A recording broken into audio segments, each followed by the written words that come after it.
أعوذ بالله من الشيطان الرجيم.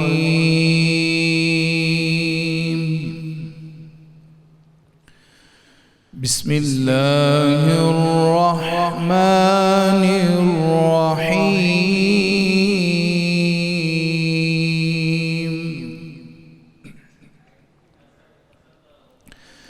وأزلفت الجنة للمتقين غير بعيد.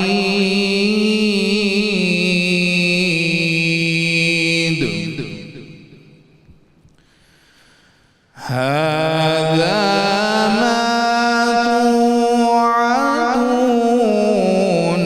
لكل أواب حفيظ.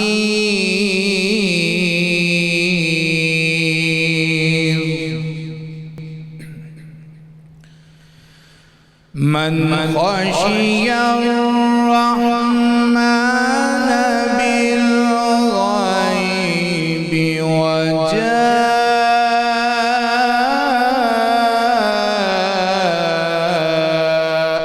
بقلب منيب.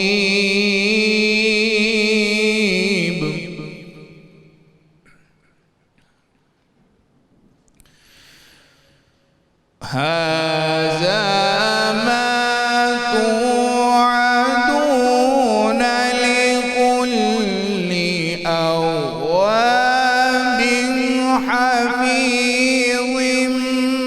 من خشي الرحمن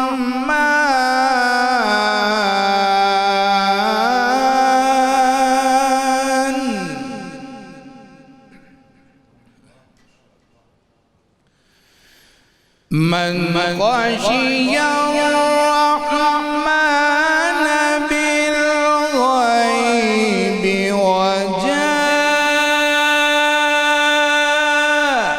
بقلب منيب ادخلوها بسلام.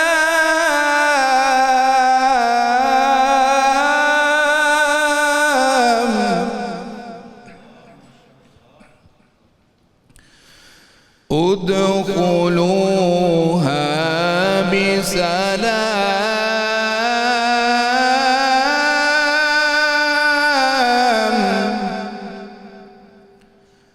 ذلك يوم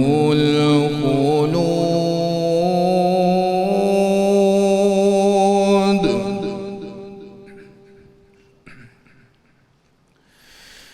هذا لكل أواب حفيظ.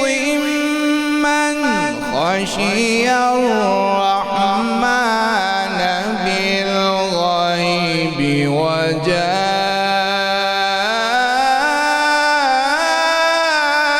بقلب منيب.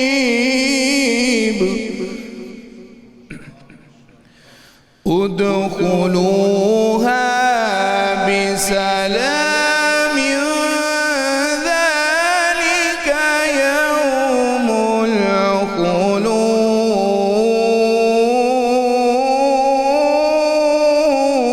الخلود. لهم ما يشاءون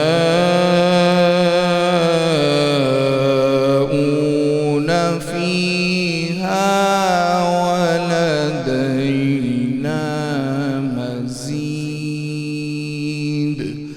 آمنت بالله صدق الله العلي العظيم. انشاءاللہ سبحان اللہ سبحان اللہ. یہ تھے ملک معروف قاری جناب قاری محمد شعبان رضا صاحب جو تلاوت کلام پاک سے قلوب کو منور فرما رہے تھے. بہت شکریہ آپ تشریف لائے. الحمدللہ رب العالمین والصلاة والسلام علی سید الانبیاء والمرسلین. اللہم صلی علی سیدنا و مولانا محمد وآل آلہ واصحابہ وبارک وسلم وصلی علیہ. دنیا کے تمام دیکھنے والوں، تمام چاہنے والوں، تمام پیار کرنے والوں کو، اور جہاں جہاں تک میری آواز کو سنا اور مجھے دیکھا جا رہا ہے، جنید اقبال کی جانب سے انتہائی محبت کے ساتھ السلام علیکم۔ ایک بار پھر ناظرین، آپ کو رحمت رمضان کی خصوصی براہ راست شریعت میں افطار کے حسین سے موقع پہ اور 25واں روزہ ہے، دل کی گہرائیوں سے خوش آمدید کہتا ہوں۔ صاحب، آج موضوع بڑا اہم ہے، اور آج ایسا موضوع ہے کہ میرا خیال ہے کچھ لوگ چاہتے ہوئے اور کچھ لوگ نہ چاہتے ہوئے اس بیماری، اس کینسر جیسے مرض کے اندر کہیں نہ کہیں مبتلا نظر آتے ہیں۔ اب موضوع کیا ہے، ذرا میں بات کا آغاز کروں گا تو آپ کو بات سمجھ آ جائے گی، پھر وضاحت کرتا ہوں کہ موضوع کیا ہے۔ کہ ناظرین، بنیادی طور پہ ہوتا یہ جو حسد اور جلن ہے، یہ ایک ایسا زہر ہے جو انسان خود پیتا ہے اور توقع دوسرے کی مننے کی کرتا ہے۔ یہ وہ آگ ہے جو انسان دوسروں کے لیے لگاتا تو ہے مگر اس میں خود ہی جل کر خاکستر ہو جاتا ہے۔ حسد اور جلن دراصل وہ کیاری ہے جہاں ناشکری کی کانٹے دار بیلیں اگتی ہیں، جسے انسان تعفن زدہ پانی سے سیراب کرتا ہے اور پھر نفرت و عداوت کے بیج اس میں ڈالتا چلا جاتا ہے۔ حسد اور جلن ناظرین بنیادی طور پر وہ زہر حلال ہے جسے انسان مزے سے پیتا رہتا ہے اور آہستہ آہستہ خود مرتا چلا جاتا ہے۔ حسد اور جلن وہ خودکش حملہ ہے جس کا شکار حاسد خود سب سے پہلے ہوتا ہے۔ حسد اور جلن ناشکری کی وہ آندھی ہے جو حاسد کی موجودہ نعمتوں کے ساتھ سب کچھ اڑا کر لے جاتی ہے۔ حسد اور جلن بے صبری کا وہ طوفان ہے جو آنے والی نعمتوں کا بھی راستہ مکمل طور پہ روک لیا کرتا ہے۔ اور حسد اور جلن وہ زمین ہے ناظرین جہاں نفرت، بغض، عداوت اور دشمنی کی کانٹے دار جھاڑیاں اگا کرتی ہیں۔ بلکہ یوں کہیے کہ حسد آپسی محبت، خوشگوار تعلقات اور رشتہ داریوں کے شہد میں اس سرکے کی طرح ہے جو رشتوں کی مٹھاس کو مکمل طور پہ تباہ و برباد کر دیا کرتا ہے۔ یعنی حسد کا مطلب ناظرین یہ ہے کہ کسی دوسرے کی خوشحالی پر جلنا، ناخوش ہونا اور تمنا کرنا کہ اس کی نعمت و خوشحالی اس سے چھن جائے۔ آسان الفاظ میں اگر میں سمجھاؤں ناظرین تو وہ یہ ہے کہ کسی کی نعمت کے زوال اور بربادی کی تمنا کرنا، یہ بنیادی طور پر حسد ہے۔ اور آج اسی موضوع پہ ہم بات کرنے جا رہے ہیں کہ قرآن و سنت کی روشنی میں حسد اور جلن کی کتنی مذمت کی گئی ہے اور ظاہر ہے معاشرتی اس کے نقصانات کیا ہیں۔ دیکھیے، کسی کی نعمت سے جلنے والا شخص ناظرین سب سے پہلے اللہ کی تقسیم کو معاذ اللہ چیلنج کرتا ہے۔ بڑی توجہ رکھیے گا اس بات پہ۔ وہ اعتراض کرتا ہے اس بات پہ کہ اسے کیوں دیا، وہ تو اس قابل نہ تھا، مجھے کیوں نہ دیا، میں اس سے زیادہ قابل تھا، اس میں زیادہ صلاحیتیں نہ تھیں، مجھ میں زیادہ صلاحیتیں تھیں، یہ زیادہ حقدار نہ تھا، میں زیادہ حقدار تھا۔ پھر وہ تمنا کرتا ہے کہ کسی طرح یہ نعمتیں اس سے چھین لی جائیں یا چھن جائیں۔ اس تمنا کے حصول کے لیے ناظرین کبھی کبھی انسان اندھوں کی طرح، بہروں کی طرح، گونگوں کی طرح کسی بھی حد تک چلا جاتا ہے، کیونکہ اس کا اگلا مشن یہ ہوتا ہے کہ کسی طرح یہ ساری نعمتیں مجھے حاصل ہو جائیں، مجھے مل جائیں۔ یعنی ناظرین حسد یا حاسد یوں کہیے کہ بنیادی طور پر براہ راست اللہ سے ٹکر لیتا ہے معاذ اللہ۔ وہ اپنی جلن اور اپنے حسد میں اس حد تک اندھا ہو جاتا ہے کہ وہ یہ بھی بھول جاتا ہے کہ اگر کسی کو علم، مال، دولت، شہرت، عزت، مقام، رتبہ، بیوی، بچے، پیسہ، گھر، گاڑی، حسن و جمال ملا ہے تو دینے والا کوئی اور نہیں ہے صاحب، کوئی اور دینے والا نہیں ہے، بلکہ یہ اللہ تبارک و تعالیٰ کی ذات ہے، یہ اس کی تقسیم ہے جو اس نے عطا کیا ہے۔ اس بات کو سمجھیں کہ اس کی ناظرین جو بھی تقسیم ہے اس میں بنیادی طور پر انسان کا کوئی کردار نہیں ہے۔ انسان کسی کو نہ کچھ دے سکتا ہے نہ لے سکتا ہے۔ اب ہوتا کیا ناظرین، اس کی شکلیں کیا کیا ہو سکتی ہیں، ذرا یہ سمجھیں کہ انسان کہاں کہاں جا کے جلن اور حسد میں مبتلا ہوتا ہے کہ کسی کی اچھی چیزوں، مثلاً اچھے کپڑے دیکھ لیے، اچھے زیورات دیکھ لیے، مکان ہے، موبائل ہے، کار ہے، دیگر سامان تعیش ہے، اس سے جلن ہونے لگی۔ کسی کے ظاہری اوصاف، مثلاً اچھی شکل و صورت ہے، وجاہت ہے، شخصیت ہے، ظاہری خد و خال ہے، اس سے جلن ہونے لگی۔ کسی کی باطنی خصوصیات، مثلاً خوش اخلاقی ہے، ملنساری ہے، ہر دل عزیزی ہے، دینداری ہے، عبادت گزاری ہے، اس سے جلن ہونے لگی۔ کسی کی مالی ترقی ہے، مثلاً کاروباری ترقی ہے، اعلیٰ تعلیم ہے یا اچھی ملازمت ہے، اس سے جلن ہونے لگی۔ کسی کی اولاد، بالخصوص نرینہ اولاد ہے، اس سے جلن ہونے لگی۔ کسی کو اللہ تبارک و تعالیٰ نے شہرت دی ہے، عزت دی ہے، قابلیت دی ہے، عہدے سے نوازا ہے، اس سے جلن ہونے لگی۔ کسی کو اللہ تعالیٰ نے صحت و تندرستی دی ہے، خوشحالی دی ہے، راحت دی ہے، اس سے جلن ہونے لگی۔ نبی کریم صلی اللہ علیہ وآلہ وسلم نے فرمایا کہ لوگ ہمیشہ بھلائی سے رہیں گے جب تک کہ وہ حسد سے بچتے رہیں گے، اور یہاں تک فرمایا ناظرین کہ سرکار مدینہ صلی اللہ علیہ وسلم کے قول مبارک ہے کہ مجھے اس کا ڈر بالکل نہیں کہ تم میرے بعد مشرک ہو جاؤ گے، البتہ میں اس بات کا اندیشہ کرتا ہوں کہ تم آپس میں ایک دوسرے سے دنیا کے مزے میں پڑھ کر حسد کرنے لگو گے۔ اب حسد کے نقصانات کتنے تباہ کن ہیں وہ ذرا سن لیجئے کہ حسد حاسد کو نفرت کی آگ میں جلاتا ہے۔ حسد کئی نفسیاتی امراض مثلا غصہ، ڈپریشن، احساس کمتری، چڑچڑاپن پیدا کر دیتا ہے، جن سے انسان اپنی صحت کو برباد کر کے ایک وقت ایسا آتا ہے کہ موت کے قریب چلا جاتا ہے۔ حسد دشمنی اور دشمنی فساد کی جانب لے جاتی ہے، جس سے گھر اور معاشروں میں فساد پھیلتا ہے۔ حسد دیگر اخلاقی گناہوں کا مکمل طور پر سبب بنتا ہے، جس کی وجہ سے غیبت، بہتان، جھوٹ اور پتہ نہیں کیا کچھ جنم لیتا ہے۔ بس قصہ مختصر یہ ہے کہ حسد حاسد کو دنیا میں تو برباد کرتا ہی کرتا ہے، اس کی آخرت کو بھی برباد کر دیا کرتا ہے۔ آج ہمارے ساتھ ناظرین جو شخصیات تشریف فرما ہیں، ان سے بنیادی طور پر اس موضوع پہ گفتگو کریں گے، اور بڑی پیاری شخصیات آج موجود ہیں۔ پہلی شخصیت میرے بائیں جانب آپ کے ہمارے ہم سب کے انتہائی قابل احترام ہیں، ممتاز عالم دین ہیں، بہت ہی خوبصورت گفتگو کرتے ہیں، میرے دل کے بہت قریب، محترم جناب مفتی محمد فاروق القادری صاحب تشریف فرمائیں۔ آپ کو السلام علیکم، خوش آمدید۔ وعلیکم السلام۔ میرے دائیں جانب ناظرین ایسی شخصیت جو کسی تعارف کی محتاج نہیں ہے، بچپن سے ان کو سنتے آ رہے ہیں، ان کو دیکھتے آ رہے ہیں، ان کی آواز میں ایک عجیب خوبصورتی ہے ماشاءاللہ، کمال شخصیت ہے، جیسے اندر سے ہیں ویسے باہر ہیں، پاکستان کا سرمایہ ہے، پاکستان کا نام ہے، سینئر اداکار ہیں، محترم جناب غلام محی الدین صاحب ہمارے ساتھ موجود ہیں۔ گلو بھائی آپ کو السلام علیکم، خوش آمدید۔ وعلیکم السلام۔ اچھا، آپ کو چونکہ پیار سے گلو بھائی پکارا جاتا ہے تو میں گلو بھائی ہی کہہ کے پکاروں گا۔ بالکل کہیں، کیا بات ہے، خوشی ہوگی مجھے۔ اچھا جی، اگلی شخصیت ناظرین ہمارے ساتھ بہت زبردست گلوکار ہیں، نوجوان ہیں، جناب علی عباس صاحب موجود ہیں۔ آپ کو بھی خوش آمدید، السلام علیکم۔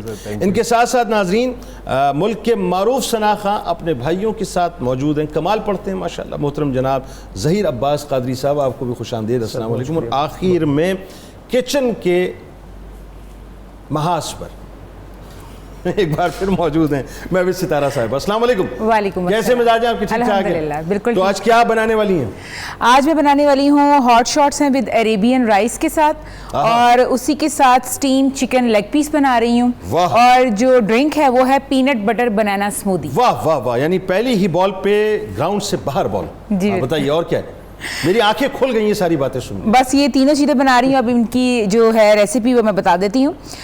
چکن بون لیس اس میں لے رہی ہوں 500 گرام ہے، چلی سوس ہے 2 کھانے کے چمچ، نمک ہے حسب ضرورت، وسٹر سوس ہے 1 کھانے کا چمچ، میدا ہے 2 کپ، بیکنگ پاؤڈر ہے تقریباً ½ چائے کا چمچ، لہسن پاؤڈر ہے ½ چائے کا چمچ، ابلے ہوئے چاول ہیں 500 گرام، چکن پاؤڈر ہے 1 کھانے کا چمچ، چاٹ مسالہ ہے 1 کھانے کا چمچ، کالی مرچ ہے تقریباً ½ چائے کا چمچ، شملہ مرچ 2 لیے ہیں چاپ کر لیا ہے، پیاز بھی 1 لیا ہے چاپ کر لیا ہے، فوڈ کلر لیا ہے 1 چٹکی، ٹماٹر پیسٹ ہے تقریباً 2 ٹیبل اسپون لے لیں، اور اس کو میں فرائی کروں گی ڈالڈا کلونجی کنولا آئل کے اندر۔ اچھا، گلو بھائی پریشان ہو رہے تھے کہ وہ کہیں یہ ایک ہی ریسیپی، میں نے کہا یہ ایک ہی جی ایک ہی، ابھی تو یہ ایک ریسیپی ابھی سیکنڈ آنی ہے۔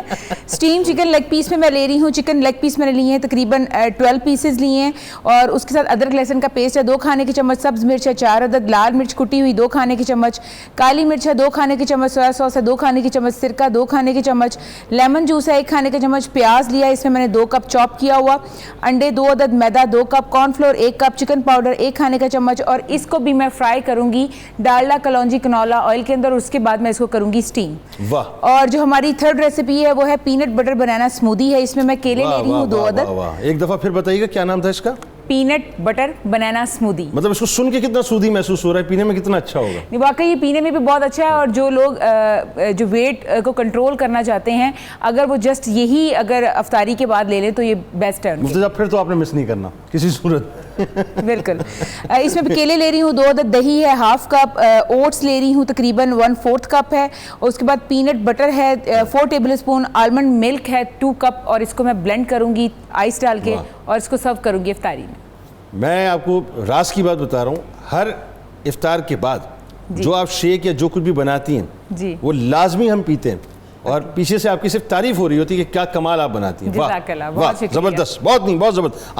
آپ نے آج تک جتنی بھی چیزیں بنائی ہیں، میں تو افطار نارملی آپ کو پتہ کرتا ہی نہیں، میں صرف کھجور اور دودھ ان کو پتہ ہے، یہ گواہیں اس بات کے کہ میں یہ، لیکن وہاں جو لوگ مہمان بیٹھے ہوتے ہیں وہ سب آپ کے تمام جو کھانے ہیں اس کی بہت تعریف کر رہے ہوتے ہیں۔ زبردست، ماشاءاللہ۔ ہمارے ساتھ رہیں ناظرین، بس ایک مختصر سا وقفہ لیتے ہیں اور لوٹیں گے تو کلام سے آغاز بھی کریں گے، مفتی صاحب سے ظاہر آج سمجھیں گے یہ جو آگ لگ گئی ہے صاحب پورے معاشرے میں حسد کی، اس کو کیسے ختم کیا جائے، لوگوں کے اندر توکل اللہ کی ذات پہ کیسے پیدا ہو، اپنی نعمتوں کا شکر کیسے ادا کریں، اور گلو بھائی سے ہی پوچھیں گے کہ ان کے مشاہدات اور تجربات کیا کیا ہیں اس حوالے سے. بس جاتے ہیں، لوٹ کے واپس آتے ہیں.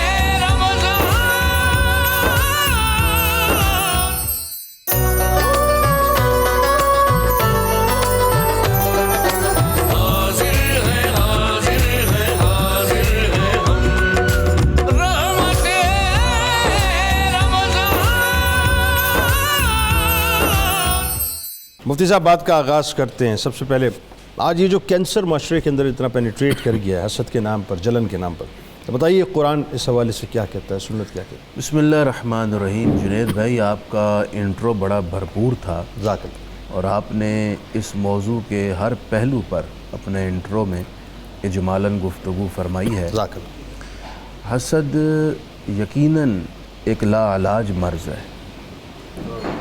اللہ کا خاص فضل اور اللہ کے فضل سے کسی صاحب نظر کی نظر ہو تو اس مرض سے علاج ملتا ہے، ورنہ انسان اس بیماری میں اپنے ایمان کو مارتا ہے. اللہ اکبر. کیونکہ نبی اکرم صلی اللہ علیہ وآلہ وسلم نے فرمایا ہے کہ کسی مومن کے دل میں ہاں، حسد اور ایمان جمع نہیں ہو سکتا. ہائے ہائے ہائے ہائے ہائے ہائے، ایک چیز ہوگی، واہ واہ، یا حسد ہوگا یا پھر ایمان ہوگا. اللہ اکبر، دونوں بیک وقت ایک دل میں جمع نہیں ہو. جمع نہیں ہو سکتے. آئے، تو حسد سب سے بڑا نقصان ایک مومن کا یہ کرتا ہے کہ اس کے ایمان کی جگہ ختم کر دیتا ہے. اللہ اکبر. قرآن مجید میں حسد کے بھرپور اور لا قابل تلافی نقصانات کی وجہ سے درجنوں مقامات پر ذکر کیا گیا ہے. اہل یہود اور دیگر مشرکین کے گروہ حضور کی مخالفت پر اترے ہوئے تھے. تو قرآن مجید نے سورہ بقرہ میں کہا حسدا من انفسہم، کہ جو کچھ کر رہے ہیں آپ سے حسد کی وجہ سے کر رہے ہیں. اللہ اکبر. سورہ آل عمران کی آیت نمبر 119 میں مدینہ منورہ کے یہود کی جو باطنی کیفیات تھیں اور ان کے پریکٹیکل حضور کے خلاف اعمال تھے ان کو ذکر کیا گیا. قرآن کہتا ہے وَإِذَا خَلَوْا عَدُّوا عَلَيْكُمُ الْأَنَامِلَ مِنَ الْغَيْظِ قُلْ مُوتُوا بِغَيْظِكُمْ.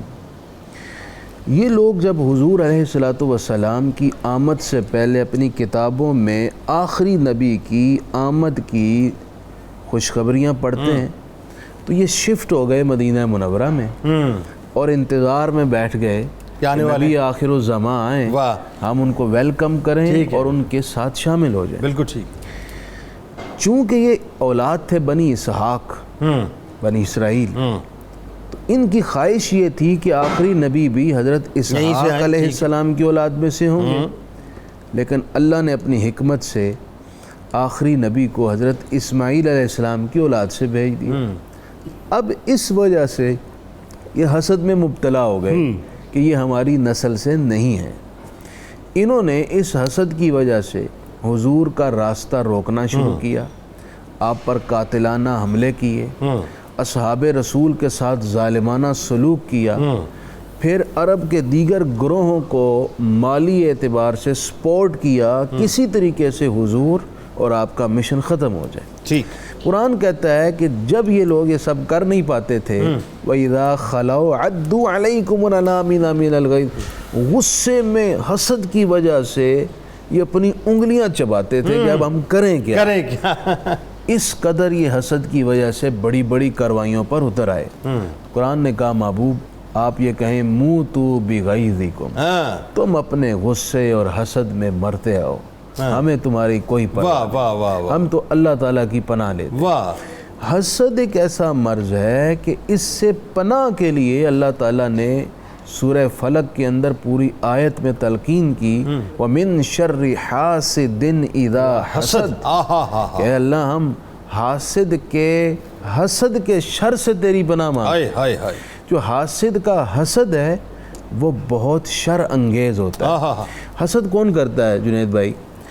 اکثر حسد ہوتا ہے جو ہم مرتبہ ہو یا مقابل ہو اس ہاں ہاں ہاں ہاں ایک غریب بہت پسا ہوا آدمی ایک امیر آدمی سے اتنی حسد نہیں کرے گا. وہ تو ہاں صحیح بات. لیکن جو ہم مرتبہ ہے ایک ہی فیلڈ کے ہیں, ایک ہی شعبے اور ایک ہی ڈپارٹمنٹ کے ہیں, وہ زیادہ ایک دوسرے سے حسد کرتے ہیں. اچھا یہ بھی تو ہوتا ہے نا, یہ بھی تو ہوتا ہے کہ کوئی اگر مثال کے طور پہ سب آرڈینیٹ ہے تو وہ دیکھ رہا ہے بھائی یہ سیٹ پہ کیسے بیٹھ گیا باس بن کے, میرا صلاحیتیں تو مجھ میں تھی, مجھے ملنا چاہیے تھا. ڈپارٹمنٹ ایک ہے, اگر وہ ڈپارٹمنٹ ایک ہے تو پھر حسد بھی پیدا ہوتا ہے. اگر اہل علم ہیں تو وہ اپنے ساتھی علماء سے, اہل علم سے, پروفیسر سے, ڈاکٹر سے, کسی بھی شعبے میں چلے جائیے, حسد کا ایک سبب یہ ہے. اس کے اور بھی کئی اسباب ہیں, اس پہ گفتگو کرتے ہیں اور ڈیٹیل کرتے ہیں انشاءاللہ. اچھا جی, اب گلو بھائی موجود ہیں. گلو بھائی ظاہر ہے ان کی تو زندگی ماشاءاللہ اللہ ان کو صحت عافیت والی عمر عطا فرمائے. آپ تو سرمایہ ہے ہمارا, لیکن آپ نے تو بڑے رنگ دیکھے صاحب انڈسٹری کے, ڈرامہ انڈسٹری کے بھی, فلم انڈسٹری کے بھی. اور حسد تو میرا خیال ہے اگر یہ کہا جائے کہ وہاں تو آپ کو قدم قدم پہ نظر آتا ہے, قدم قدم پہ جلن نظر آتی ہے. کچھ تجربات واقعات بتائیے لوگوں کو. بسم اللہ الرحمن الرحیم. پہلے تو میں آپ کو یہ بتاؤں کہ آپ کے اس پروگرام میں آ کے مجھے خوشی ہوئی ہے, کیونکہ میں ویسے بھی آپ کے پروگرام کو دیکھتا ہوں اور فالو کرتا ہوں. بہت شکریہ, یہ میری عزت افزائی ہے. اب جیسے کہ حضرت صاحب نے فرمایا ابھی سورہ فلق کا ذکر کیا اس میں, تو بات یہ ہے کہ جب ہم ان چیزوں کی طرف بھاگتے ہیں تو ہم ان تمام باتوں کو بھلا دیتے ہیں جو حسد اور جلن کے بارے میں اللہ تعالیٰ نے کہی ہیں. بینگ اے مسلم, اگر آپ کا یہ پختہ یقین ہو کہ ہر چیز اللہ تعالیٰ نے آپ کے نصیب میں لکھ دی ہے. واہ واہ, کیا اچھی بات ہے. آپ کی زندگی ہے, آپ کا رزق ہے, آپ کی شہرت ہے, آپ کی دولت ہے, آپ کی اولاد ہے, آپ کی سانسیں ہیں, ہر چیز اللہ تعالیٰ نے آپ کے نصیب میں. سبحان اللہ سبحان اللہ. جب ہم ان چیزوں سے ہٹتے ہیں تو پھر یہاں سے حسد شروع ہو جاتی ہے. اچھا, حسد کیوں شروع ہوتی ہے, کیسے شروع ہوتی ہے؟ ہم اپنے سے بڑے درجے کے لوگوں کو دیکھتے ہیں. کسی کے پاس اگر آج کل تو آپ دیکھ رہے ہیں کہ 2-2 کروڑ کی گاڑیاں سڑکوں پہ پھر رہی. جی بھائی جس کے پاس 10-12 لاکھ کی گاڑی ہے اس پہ بھی اللہ کا شکر کرو. آپ وہ 2 کروڑ کی گاڑی والے کو مت دیکھو, آپ اس کو دیکھو جس کے پاس سائیکل بھی نہیں ہے. بالکل ٹھیک بات. وہ بھی اللہ کا بندہ ہے, بالکل ٹھیک, وہ بھی انسان ہے. بالکل ٹھیک بات. آپ محنت ضرور کریں, اگر آپ کی خواہشات ہیں, اللہ نے روکا نہیں آپ کو, لیکن ایمانداری سے کریں, صدق کے دل سے محنت کریں, اور یہ سوچ کے کریں کہ اگر اللہ نے آپ کے نصیب میں یہ چیزیں لکھی ہیں تو وہ چیز آپ کو مل کے رہے گی. ہاں بے شک بے شک. اب شوبز کے حوالے سے آپ نے بات کی تھی, جب میری film industry, T V industry جو بھی ہے, جب میں نیا آیا تو میرا تو کوئی واقف بھی نہیں تھا, کوئی دوست نہیں تھا. میں تو پی ٹی وی اسٹیشن کے باہر کوئی 2-3 مہینے کھڑا رہا, پھر کوئی مل گیا اور مجھے اندر لے کے چلا گیا. وہاں سے پھر آہستہ آہستہ تو جیلسی یا حسد اس وقت نہیں تھی, بلکہ یہ تھا کہ مجھے آگے کس راستے پہ چل کے جانا ہے. اور آپ یقین کریں کہ جب میں تھوڑا سا پرومننٹ ہوا تو 1-2 پلیز میں سے مجھے ریپلیس کر دیا گیا. اچھا, واسطہ شروع ہو گیا. ہاں, پھر مجھے کٹ کر دیا گیا. فائنل ہو گیا, اسکرپٹ آ گیا میرے ہاتھ میں, سب کچھ ہو گیا. آئی واز ویری ہیپی, میں لیڈ رول میں آ گیا, لیکن مجھے کٹ کر دیا. کیا ریزن تھا مجھے نہیں پتہ لگا. نہیں ابھی نہیں, کسی اور کو سے ڈوکے. لیکن ایک ویژن میرے ذہن میں تھا, ایک بات میرے ذہن میں تھی, وہ چیز کو میں دیکھ رہا تھا دور. آپ اس کو خلاؤں میں کہہ لیں, اس کو آسمانوں پہ کہہ لیں, کہیں بھی نہیں. وہ بیک آف دی مائنڈ میرے ایک چیز ذہن میں یہ تھی, اس لیے تھی کہ میں بہت آگے جاؤں گا, کہ مجھے اپنے اللہ پہ یقین تھا پورا. واہ. اور پھر یہ ہوا کہ جب یہ بات میرے ذہن میں آئی تو اس کے 1-2 سال کے بعد مجھے الحمدللہ ایسا بریک تھرو ملا, اور بڑے باعزت طریقے سے. میرا پلے تھا قاسم جلالی صاحب کا, اس سے پہلے قمر آفتاب صاحب کے پلے سے جن کو یہاں لاہور میں دیکھتے تھے. قاسم جلالی صاحب کے ساتھ آپ نے پلے کیا ہے؟ میں بہت کیا. اوہو, بڑے کمال آدمی تھے. ایسے زبردست, اور وہ ہمارے بزرگوں میں سے تھے. مجھے یاد ہے جب میں ایک نجی چینل پہ تھا تو اس زمانے میں انہوں نے باقاعدہ اس نجی چینل کو ٹیک اوور کیا تھا, بلکہ ان کی سربراہی میں ہم نے بہت عرصے کام بھی کیا ہے. ہاں بالکل, بہت کچھ سیکھا میں نے ان سے, قمر صاحب سے, ان سے, سب سے. تو بات یہ جنید صاحب کہ میرا پختہ یقین تھا اور ہے, اور انشاءاللہ مرتے دم تک رہے گا. واہ. اللہ تعالیٰ. واہ. محنت میں ضرور کروں گا. اگر کوئی چیز میرے پاس نہیں ہے تو اس کے لیے میں محنت کروں گا. لیکن لوگوں میں حسد کیوں پیدا ہوتا ہے یہ بتائیے ذرا. یہ حسد کیا اس لیے وجہ؟ پیدا ہوتی ہے نا کہ جیسے میں نے آپ کو عرض کیا تھا میں کیوں جل رہا ہوں آپ سے, آپ کیوں جل رہے ہیں مجھ سے, یہ کیا وجہ ہے اس کی؟ دیکھیں اس لیے کہ آپ اپنی باری کا انتظار نہیں کر رہے ہیں. ایک نظام ہے اللہ تعالیٰ کا, جو آج کا حکمران ہے وہ کل نہیں ہوگا, صحیح ہے. جو کل تھا وہ آج نہیں ہے. بالکل ٹھیک ہے. تو اس سے حسد کس بات کی ہے؟ صحیح بات. ساری زندگی تو کسی کے پاس نہیں ہو بات. سکتا تھا.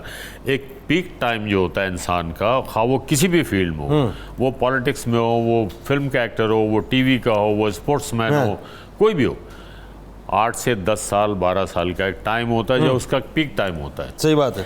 اگر آج آپ اس لیول پہ ہیں جس سے آپ حسد کر رہے ہیں وہ اس لیول پہ ہے, ہو سکتا ہے کہ اللہ تعالیٰ آپ کو, آپ کی نیت کو, آپ کی محنت کو دے کے آپ کو اس سے بھی بلند درجہ دے. بالکل ٹھیک بات ہے. تو آپ اس کے لیے محنت کریں. واہ, نہ کہ آپ اس کو اس کی ٹانگیں کھینچنے کے لیے محنت آپ جل کے اپنا ہی خون خراب کر رہے ہیں, کیوں؟ اچھا, کوئی واقعہ کوئی ہوا زندگی میں ایسا آپ نے دیکھا باقاعدہ بہت قریب سے کہ جی اس آرٹسٹ کو بس گرانے کے لیے لوگ لگے ہوئے ہیں, یا اس کی ٹانگ کھینچنے کے لیے لگے ہوئے ہیں, اور حسد کے اندر مطلب انتہا تک پہنچ گئے؟ کوئی ایسا کوئی حقیقی واقعہ گزرا زندگی میں؟ ہاں ہوئے, اس طرح کے بھی واقعات ہوئے ہیں. اب ظاہر ہے نام مینشن کرنا اچھا نہیں لگتا. ایک صاحب نے ایک پلان بنایا اور مجھے ریپلیس کروایا اور وہ خود سائن ہو گیا. اچھا, میں نے ساری زندگی اصولوں کے ساتھ کام کیا, آئندہ بھی ایسے ہی کروں گا. ٹھیک ہے. انہوں نے کہا کہ جی ہم 3 دن بعد شوٹ سٹارٹ کرنا چاہ رہے ہیں. میں نے کہا 3 دن بعد میں نہیں کر سکتا, اس لیے کہ میری کمٹمنٹ دوسرے لوگوں کے ساتھ ہے. ٹھیک ہے. میں تو وائلیٹ نہیں کروں گا اس کو. بہرحال وہ مجھے پیمنٹ بھی کر رہے تھے کہ یہ ایڈوانس پیسے آپ رکھ لیں. میں نے کہا نہیں, جب ٹائم ڈیسائیڈ ہو جائے گا ہمارا ٹھیک ہے پھر میں کروں گا. صحیح ہے. اب 3-4 دن کے بعد مجھے اطلاع ملی کہ میں نہیں ہوں, کوئی اور صاحب آ گئے. میں نے کہا یہ کیا ہوا؟ کہنے لگے آپ نے تو بس غلط کیا نا, پیسے بھی پکڑ لیتے, آپ ہاں کہہ دیتے آگے. میں نے کہا یار یہ میرے سے نہیں ہوتا. پھر ایک ٹائم ایسا آیا کہ ان صاحب کو کٹ کر کے جب پروڈیوسر نے مجھے لینے کی خواہش کی, میں نے منع کیا اس کو. میں نے کہا آپ نے پہلے لیا کیوں ان کو؟ اگر آپ نے ان کو لیا تو پھر آپ انہی کے ساتھ کریں, میں ایسا کوئی بلیم نہیں لینا چاہتا. ٹھیک ہے. انہوں نے کہا کہ اسکرپٹ بہت اچھا ہے, یہ فلم کامیاب ہوگی, آپ کر لیں, چھوڑیں, ان چکروں میں نہ پڑا کریں. میں نے کہا نہیں مجھے نہیں اچھا لگتا. اس لیے وہ کہنے لگے وجہ کیا ہے؟ میں نے کہا ابھی ہم سڑک پہ کھڑے ہیں اسٹوڈیو کے باہر, تو آپ کل آؤ گے نا گھر آپ کے دماغ.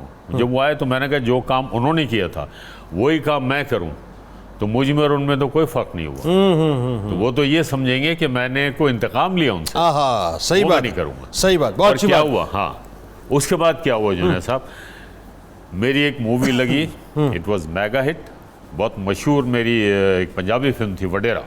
اس سے پہلے میرا نام ہو بے شمار اردو فلم.